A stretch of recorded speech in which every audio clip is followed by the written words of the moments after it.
Hey guys, welcome back to another video. Today I'll be showing you how to do assembly animations in Blender. So let's get to it. So in order to create a Blender animation, first things first, you'll need Blender, of course. Currently we have Blender 4.0. If you don't have Blender, you can just go over to your Chrome browser and search Blender. And it should be the first one, and there should be a download. Click on that and download the latest version. Second, you will need a 3D model. Two 3D models because we're creating an assembly. In this case, it would have to be an STL file, which is 3D models. And if you made your own, like I did from SolidWorks or Fusion 360, you will need to export it as an STL file in order for Blender to read it. Or if you're doing anything from online, like any models online, for example from GrabCAD, you will need to download it as an STL file. So let's get started. Alright, now you have all your files as well as Blender downloaded, we can begin animating. First things first, let's open up Blender. And you should be greeted with the menu. And we're going to create a general file. So this is your default files that you create. So you're going to click General, open a new one, and you're going to be greeted with 3 objects, the light, cube, and camera. For now, we don't need these, but we will be adding the camera and light back in the future. So let's delete them. And since you have your STL files, we need to be able to import it into Blender. You can do this by going to File, Import, and then you should see STL. Do not pick the STL experimental because I found some bugs with it, but you can use the normal STL. Now we're going to go to where our STL files are at. Example here. And you're going to select the STL files you want to import. For the sake of this video, I will only be using the light holder as well as the flashlight. So now you have them selected, you're going to click Import. And you're going to see that some of the files are really big, but you want to keep it around how you saw the cube. That's why some people keep the cube as a reference. But in order to scale it down, you can just click S and then drag to scale it down. So I will be I'll be assembly and animating this light holder right here and the light going into the light holder. So a simple animation of just this light slowly appearing inside the light holder. So in order to do this, we will have to open our animation down here, so you can drag it to make it bigger. And I like to use the dope sheet, so you can click on here, editor type. You don't have to do this, but if it's easier for you, you can.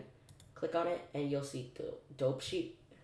Or you can do Shift F12 and you're gonna see a red line. This is just to help me visualize my keys better.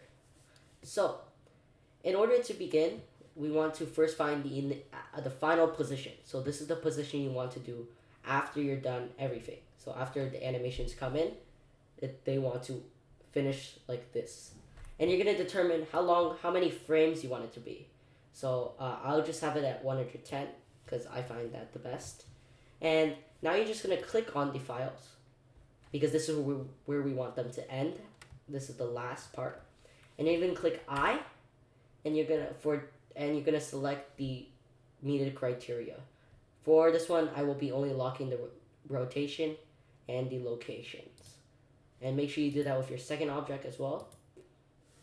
So now you'll see that there's a key here, and then this is where it will follow after we finish making. So here's a key thing to remember when you're animating. For example, say I have it at 110, right? And then I want this to be my first. This is where like it begins and then comes in. You have to have your timeline on 0 or whatever number you want first. So for instance, if I have 110, I was like, oh, I want this to be first, so it should be on 0. And I move this, you're gonna see it pops back. So make sure you have it on the timeline first before you actually do anything. And now, all you gotta do is drag it. And then, for instance, I wanted to have like a little bit of turning. So start here. I'm just gonna click I and then add the location and rotation. And as you can see already, if I play it, you're gonna see it creates a rail that comes down and then it already gets inputted. So that's how easy it is to make an animation now. For the bottom one, I will also create something, for instance, something like this. and you can move it anywhere you want. If you want it to be faster, just move. You can also separately move this. You can see that. Move the position, so I can put it at 50 and it'll be faster. And here, you just have to move it around to give it like a cool animation look.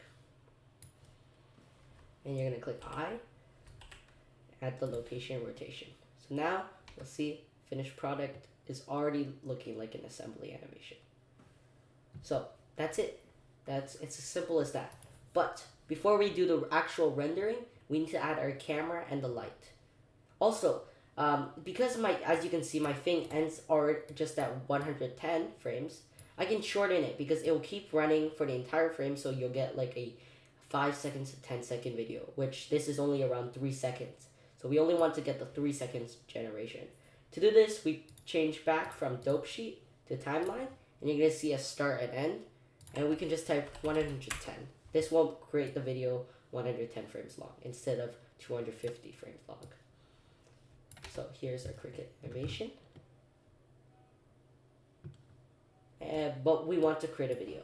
So next thing we want to do is we want to add a camera. So if you go to add, you could see camera. You're gonna click camera, and this should automatically keystone it. So this is now you're gonna see nothing because we're on the camera. Now you're gonna click 0 on your numpad. But if, say, for instance, you're using a laptop or anything that doesn't have a number pad, you can go to Edit, Preferences, go to Input, and you will see Emulate Numpad. So this is for laptops that don't have a number pad because it's looking for the number pad. So select this, and then you can click 0, which will automatically bring you to the view.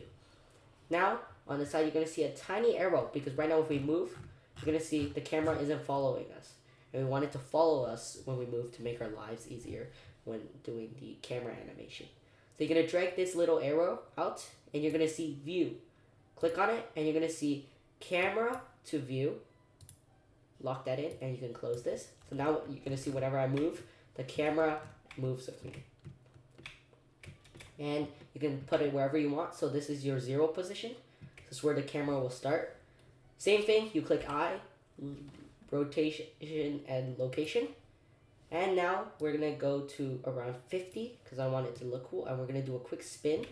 Again, Blender's gonna do all the work for us by creating a little rotation rail, and then for 110, the ending part, I wanted to just zoom out and face around this way. Location. I know I'm going a little fast, but you can always slow down the video. So now this will be our final. Final render. And also you see this border here, this is where the camera will render. So anything out here, when you actually do the full rendering, you won't be able to see it. So here's the final concept. Boom, we have a rotate, and then it's peacefully goes in. So that will be our animation, assembly animation. And you can do this with many parts as you want. Before I do the rendering, we have to confirm we have any lighting. Because right now, if you see on the top, this is right now we're in the lighting mode. If we change it to the shading, you're going to see it's completely black. We don't have any light. An easy solution for this is to just create the sun. And you're going to see now we have light. But if you want to be more in depth, which I will show in another video, you can use different areas and even animate the light to have like different flickering and shading when doing the animation to make it look more cinematic. But this will be good enough for me.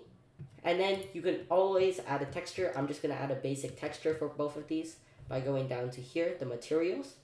Click on it, new.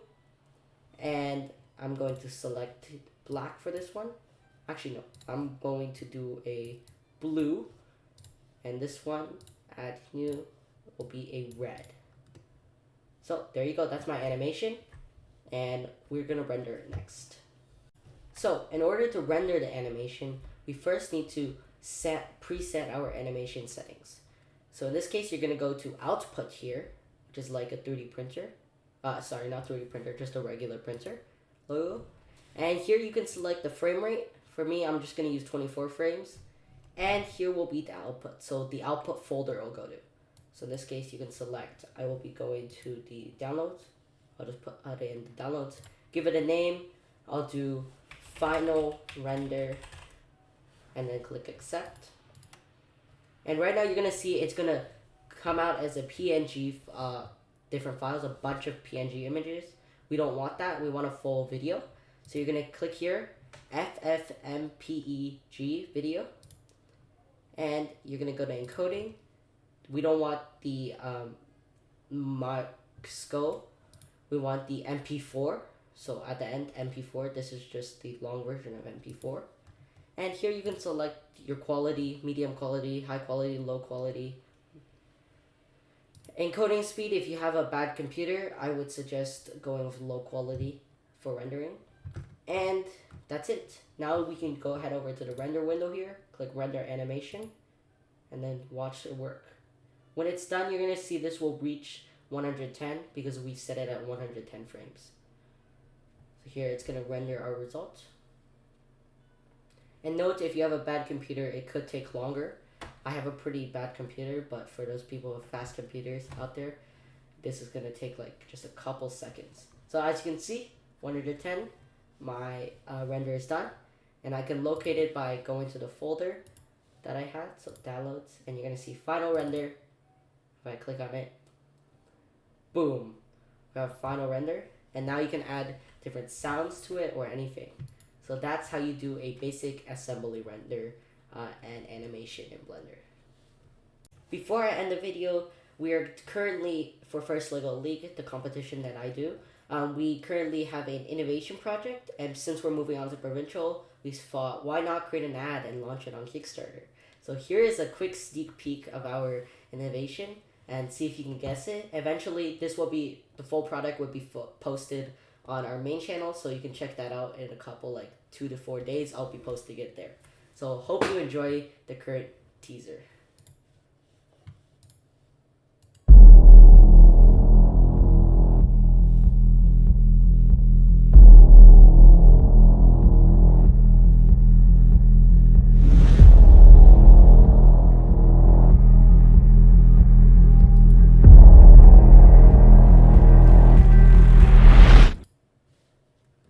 Alright, that's all you're getting for now, but take a look at the main channel. 2 to 4 days, it'll be up there, as well as our Kickstarter, so if you would like to fund us, we would be greatly appreciated. Thanks for watching the video, and I will see you next time. Bye!